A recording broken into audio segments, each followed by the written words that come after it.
दोस्तों, अबू जहल ने मुसलमानों के खिलाफ जो मुआहिदा किया था, अब इसके खिलाफ चंद मुसलमान खड़े हो चुके थे। इन सब ने फैसला किया कि वो इसी रात मक्का के करीब एक बुलंद मकाम पर जमा होंगे। वहां बैठकर इन्होंने अमली मंसूबा बनाया और आपस में वादा किया कि जब तक इस जालिमाना मुआहिदे को ख़त्म न करवा लें, पीछे नहीं हटेंगे। ज़ुबैर ने कहा, क्योंकि मैं इन मजलूमों में सबसे ज़्यादा करीब हूँ, इसीलिए तकलीफ़ भी मुझे ही सबसे ज़्यादा है, लिहाजा सबसे पहले भी बात मैं ही करूँगा। दूसरे दिन सुबह ये सब लोग मस्जिदुल हराम पहुँचे और मजमे में शामिल हो गए। ज़ुबैर, जो एक लंबी चादर पहने हुए थे, खाना काबा का 7 मरतबा तवाफ़ किया और फिर लोगों की तरफ रुख करके कहा, ए अहले मक्का, क्या यही इंसाफ है कि हम खाएं, लिबास पहने और सुकून से रहें, जबकि हाशिम की औलाद भूख से मरे। ना वो कुछ खरीद सकते हैं, ना बेच सकते हैं।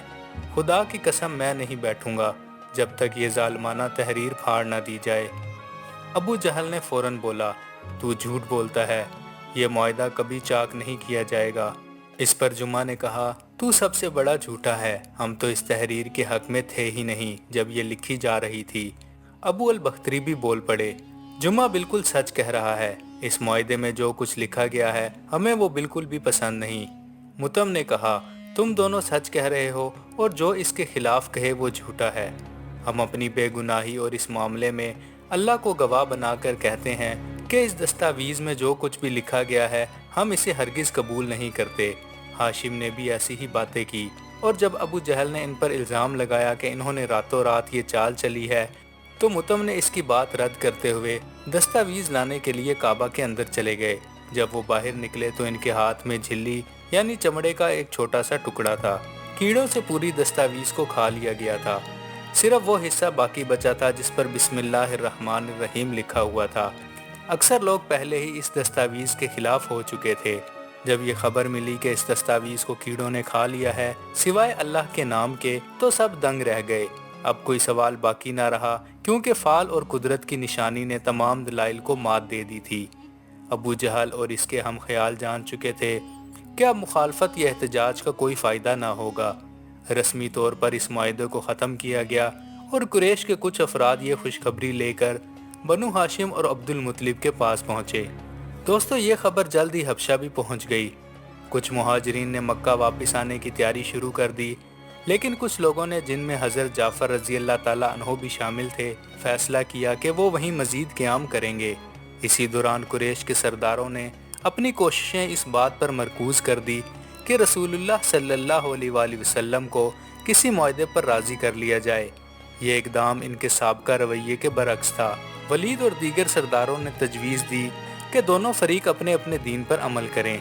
रसूलुल्लाह सल्लल्लाहु अलैहि वसल्लम को अल्लाह ताला ने इस पेशकश के जवाब में यूँ महफूज रखा कि 6 आयात की सूरत में वही नाजिल हुई।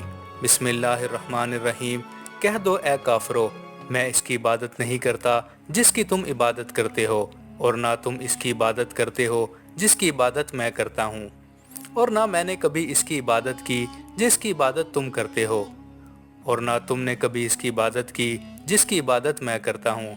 तुम्हारे लिए तुम्हारा दीन और मेरे लिए मेरा दीन है। दोस्तों, इस तरह वो सख्ती जो वक्ती तौर पर कम हुई थी, हबशा से आने वाले मुहाजिरीन की मक्का आमद से पहले ही ख़त्म हो चुकी थी। हज़रत जाफ़र और हज़रत ज़ुबैर रज़ी अल्लाह ताला अन्हो के अलावा रसूलुल्लाह सल्लल्लाहु अलैहि वसल्लम के सारे रिश्तेदार वापस आ गए। इनके साथ हज़रत उस्मान और हज़रत रुकैया भी शामिल थी। एक और बनु शम्स के फ़र्द जो हज़रत उस्मान के साथ वापस आए वो हज़रत हुज़ैफ़ा रज़ी अल्लाह ताला अन्हो थे।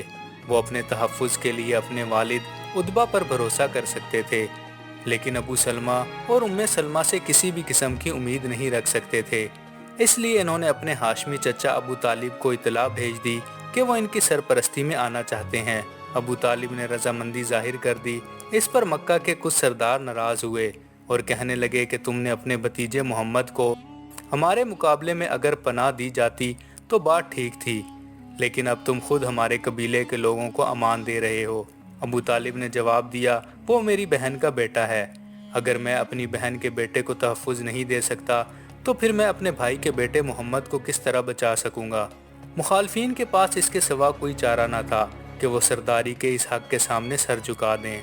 इस मौके पर अबू लहब ने अपने भाई का साथ दिया اور مکہ کا قبیلہ خوب جانتا تھا کہ آپ صلی اللہ علیہ وآلہ وسلم کے خلاف ابو لہب ان کا سب سے طاقتور حمایتی تھا۔ وہ نہیں چاہتے تھے کہ ابو لہب ناراض ہو جائے۔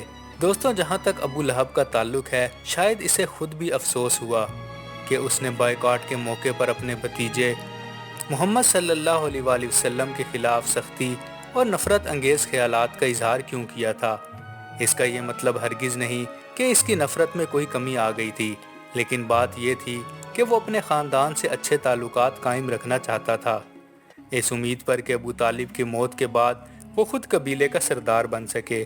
یہ بھی ممکن ہے کہ اس نے ابو طالب میں بیماری کی ایسی علامت دیکھ لی ہوں جن سے اسے یقین ہو گیا ہو کہ ابو طالب اب زیادہ دن زندہ نہیں رہیں گے۔